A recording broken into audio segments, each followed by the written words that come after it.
Salam sejahtera dan salam Malaysia Madani bersama saya Konstantin Palawan dalam Berita Pagi Sabah edisi Ahad 9 Jun 2024. Sabah meluluskan tajaan pendidikan 162 pelajar Universiti Islam Antarabangsa Malaysia UIAM dan Universiti Malaya UM di bawah beasiswa Kerajaan Negeri Sabah BKNS bagi mereka yang belum menerima sebarang tajaan pendidikan. Dana RM10,000 turut diberikan masing-masing kepada Persatuan Pelajar UIAM dan UM bagi melaksana aktiviti persatuan. Perkara itu diumumkan Menteri Sains, Teknologi dan Inovasi Datuk Dr. Muhammad Arifin Muhammad Arif dalam sesi dialog program Jerayawara BKNS di Kuala Lumpur. Datuk Arifin memberitahu kerajaan negeri melalui pejabat tugas-tugas khas juga akan menyelesaikan bantuan subsidi tiket graduan Rindu Sabah GRS sekali bayar sebanyak RM600 setiap seorang sebelum 17 Jun atau selewatnya hujung bulan ini bagi mereka yang belum menerima bantuan tersebut. Dalam pada itu, Ketua Menteri juga akan melancarkan biasiswa secara bersepadu Julai depan bagi tajaan pendidikan yang disediakan beberapa agensi kerajaan negeri seperti BKNS, MUIS, Yayasan Sabah, Perbadanan Baitul Mal Negeri Sabah dan Yayasan Kebajikan Sabah. Pejabat Parlimen Penampang menyalurkan peruntukan RM40,000 kepada 4 buah sekolah dalam kawasan tersebut. Ia sebagai galakan kepada pelajar luar bandar melanjutkan pengajian ke Maktab Rendah Sains Mara MRSM. Menteri Pembangunan Usahawan dan Koperasi Datuk Iwan Benedik yang juga ahli Parlimen Penampang berkata, sekolah terbabit ialah SK Tampasak Tagudon, SK Babagon, SK Kipauvu dan SK Moyok. Saya juga ingin melihat lebih banyak anak-anak kita ini memasuki MRSM. Saya telah menggunakan peruntukan parlimen saya RM10,000 kepada setiap 4 sekolah yang terlibat itu sebagai galakan dan motivasi. Datuk Iwan ditemui pemberita selepas merasmikan program perdana Jom Masuk MRSM peringkat daerah Penampang di Penampang. Dalam program ini, SK Tampasak Tagudon turut menandatangani perjanjian persefahaman kerjasama pintar dengan MRSM Kota Kinabalu. Mahasiswa dinasihatkan agar bijak membezakan masalah dalam dan luar kampus sebelum menyertai sebarang perhimpunan. Mereka juga diingatkan untuk mendapatkan maklumat dan informasi tepat sebelum membuat sebarang keputusan. Kita sebagai the brain of the nation, bakat-bakat terbaik negara ini, kita juga perlu menyumbang solusi kepada negeri dan juga negara ini. Biar kita berbincang dengan objektif, dengan rasional untuk kita cuba menyelesaikan perkara ini dengan sebaiknya. Beliau ditemui media di Kota Kinabalu sebagai mengulas perhimpunan membantah isu bekalan air yang dihadapi Universiti Malaysia Sabah UMS pada 14 Jun depan. Sebelum ini, Naib Chancellor UMS Profesor Datuk Dr. Kasim Mansur mengingatkan mahasiswa agar tidak menyertai perhimpunan tersebut. UMS tidak pernah menyokong mana-mana kumpulan pelajar universiti mengadakan perhimpunan di tempat awam bagi sebarang kempen atau protes terhadap isu air atau isu tempatan lain. Jabatan Hal Ehwal Wanita Sabah Jewa mengambil inisiatif melancarkan portal Jewa Niaga. Ia bagi membantu usahawan mempromosi, memasarkan produk atau perkhidmatan ke pasaran global dengan hanya menjalankan perniagaan dalam talian. Menteri Pembangunan Masyarakat dan Kesejahteraan Rakyat Datuk James Ratib menyifatkan kewujudan portal tersebut meringankan beban pengusaha kecil-kecilan tanpa melibatkan kos tinggi seperti bayaran sewa kedai dan kos pekerja sekaligus mengurangkan kos perniagaan. Katanya, kerajaan negeri sentiasa mengiktiraf keperluan e-dagang demi meningkatkan pembangunan ekonomi usahawan perusahaan mikro kecil dan sederhana PMKS. Justru usahawan wanita disaran memanfaatkan portal tersebut untuk membuka lebih banyak peluang dalam mempromosikan perniagaan.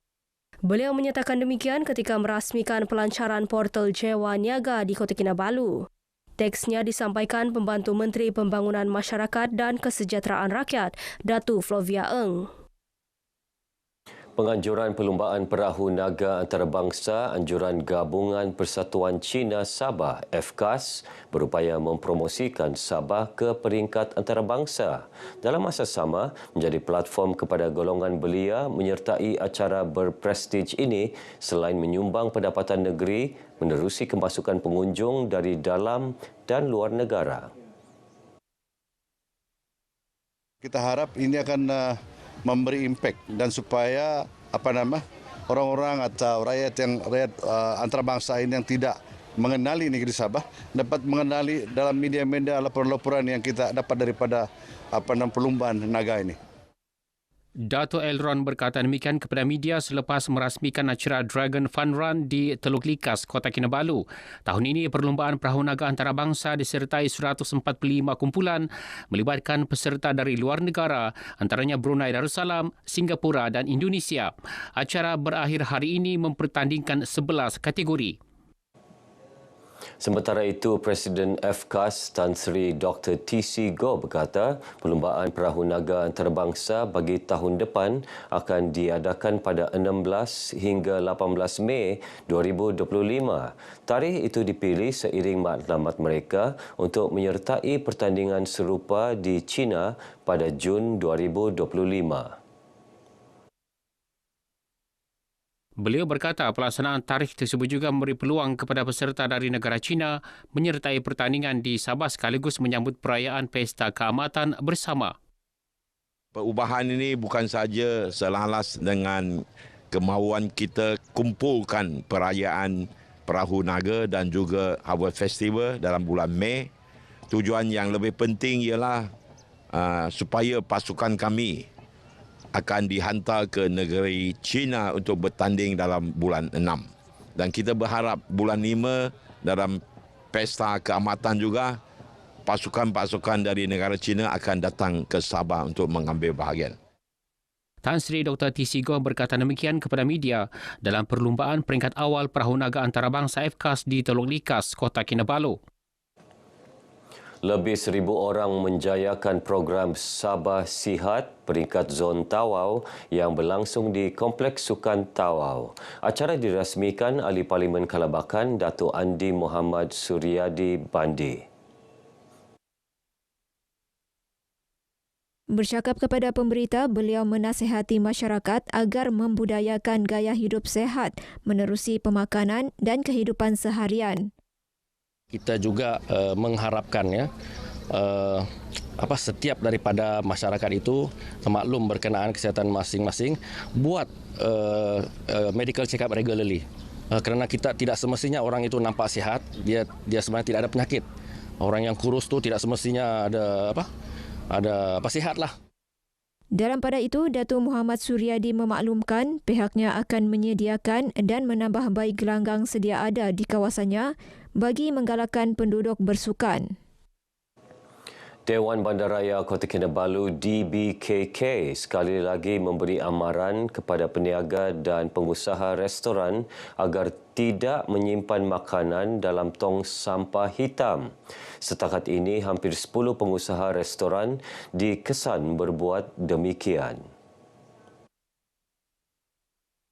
Mayor Bandaraya Kota Kinabalu, Dato' Seri Dr. Sabin Samita menegaskan pihaknya mengambil berat terhadap isu tersebut dan akan sentiasa membuat pemeriksaan gerai dan kedai makan.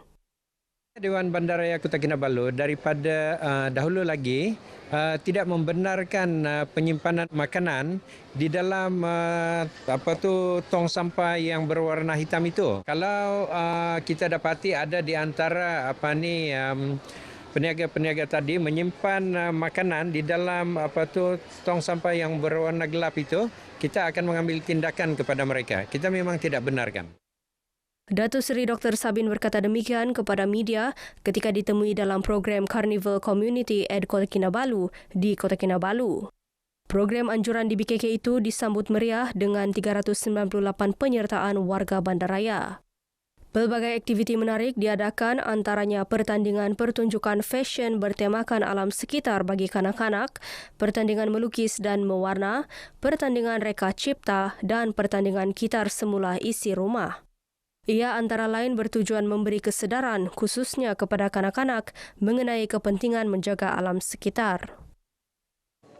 Paparan itu mengakhiri perkembangan berita pagi Sabah kali ini. Menyusul selepas ini, berita pagi Sarawak. Dari sungai hingga segara, Palestin pasti merdeka.